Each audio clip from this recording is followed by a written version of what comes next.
Steve Gardner, kind enough to join us from USA Today, talking a little baseball. Pennant race is starting to heat up. How you been, pal? Good, Rich. How are you? I'm good. Did you avert your eyes yesterday? You all right?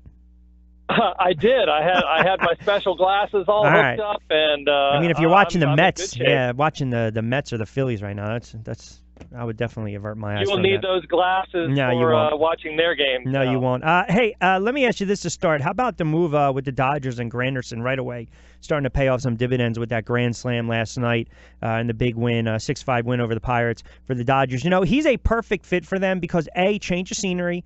He's got that playoff pedigree, veteran, right? Veteran leader in that dugout, in that locker room. I mean, to me, just quietly, he might be one of those players where if only he gets them one or two big hits in the postseason, it already paid off dividends. Yep, exactly. And the fact that Jock Peterson was struggling so badly, and they had the ability to send Peterson down to the minor leagues, you know, maybe he recaptures his swing down there. But if he doesn't, then the Dodgers are still covered. And Granderson, as you said, that postseason experience and that leadership is fantastic. And, you know, even when you get to the postseason, incrementally, those little small tweaks sometimes can be the ones that put you over the top. This could be that move for the Dodgers. It's amazing. They're 88-35, and I think if you're a Dodgers fan, that's all well and good. You can care less about winning 112, 113, 114. It's almost as though I get the sense that they want to fast forward, get to the end of the season, and right away get to the playoffs. Because ultimately, at the end of the day, it doesn't matter how many regular season wins they accumulate. If they don't make a deep run, to me, if they don't get to the World Series and win it, I would deem this year a failure. I would, because all the expectations, you're running away with the division, you're running away really with the NL. I mean, think about it. They're 14 games better than the Nationals, 22 games better than the Cubs. I think there's a ton of pressure on this team and this franchise going into the postseason. Oh, for sure. And the fact that, you know, winning a division title is old hat for this team now. You know, they've done it, the last 4 years already. This will make it 5.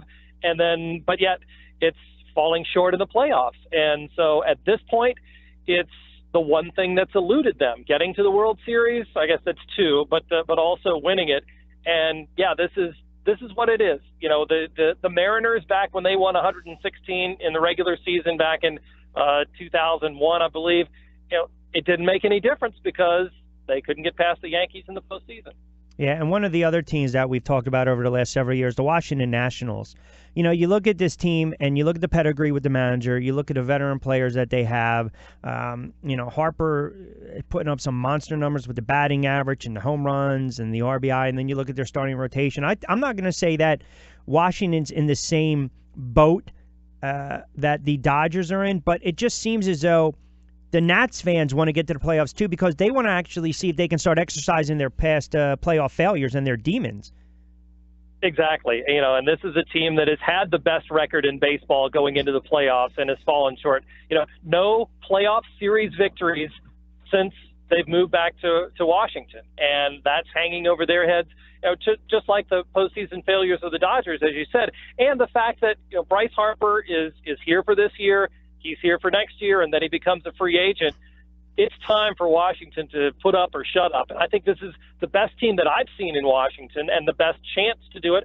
Unfortunately, you know, they have some pretty decent teams that they'll have to contend with in the postseason as well. So that's the pressure is on Washington. I think maybe as much as it is with the Dodgers. Again, a couple minutes with Steve Gardner from USA Today, covers baseball, MLB. RIch Quinones here. We'll take you up to 2, a couple more minutes to play with. You switch gears with me and look at the AL. You know, you look at Judge, and I knew he was going to cool off a little bit, whether it was, you know, the home run derby, the All-Star game, you know, the swinging the bat too much. It doesn't matter. I mean, he's got zero plate discipline. He's striking out left and right. I mean, he's struck out in all 15 games that the Yankees have played against the Red Sox this season. He's hitting right around $155. If it's any other player, he gets moved down in the lineup. And I'm just wondering, what are the Yankees? What's Girardi waiting for here? Yeah, it's a good question. I mean, the pressure on him, he was just the focus of so much attention at the All-Star game. And it was too much success too soon. I still think he's a guy that is willing to work, and you know, I don't think any of the success has gone to his head, but still, teams, when you're very good, teams are going to try and figure out what they can do to get you out. And I think the All-Star break was a perfect opportunity for all the teams in the American League to say, wow, this guy's having a heck of a season. What can we do to maybe turn him back into the guy that he was last year when he was striking out, over 40% of the time? I think they've sort of found maybe some of those holes in the swing, and he is striking out an awful lot. We knew there was a lot of swing and miss in his game, but right now I think the mental aspect of it, the confidence is down, and other teams are taking advantage of that. I think probably maybe moving him down, taking a little pressure off of him in the lineup. But then again, if you're the Yankees, you need his bat in there when he gets hot. So it's kind of a catch-22 situation for Joe Girardi. Yeah, absolutely. I mean, he's not considering moving him out of the number 3 spot in the lineup. And you're right, he's still dangerous.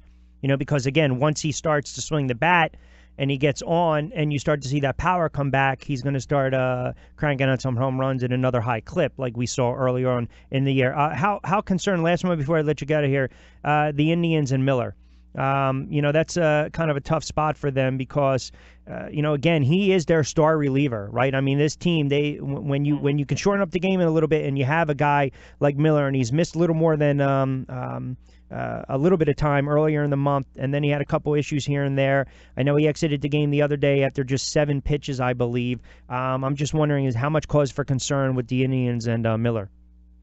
I think it's pretty significant, to tell you the truth. I mean, his velocity was way down, and that knee just has not healed fully, I don't think. And he tried to come back and get enough time to tune up for the playoffs. But you're right, Rich. He's a huge weapon for them, and if he's not right, it makes their team look a lot different than it did last year come playoff time. I think one thing, though, the positive for Cleveland is that Danny Salazar is back. And he's looking pretty good. So that's one weapon that they didn't have in the postseason last year. But, yeah, you've got to have that guy. I mean, the big left-hander to come in and get lefties and righties out, they don't have that if he's not there. And that would certainly be a huge loss if he can't come back by playoff time. I got about a minute to go before I let you get out of here, so I'll just piggyback on one thing. When you look at these divisions right now and you look at the Yankees are 4.5 back, Minnesota's 5.5 back, Houston's running away, obviously, with the West.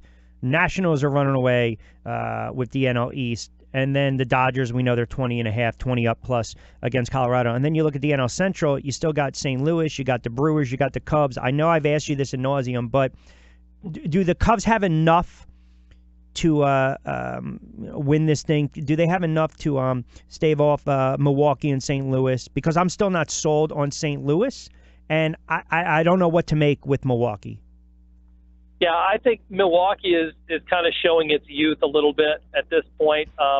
St. Louis is an interesting team. I still think that talent-wise, that St. Louis can probably run with the Cubs and hang with them.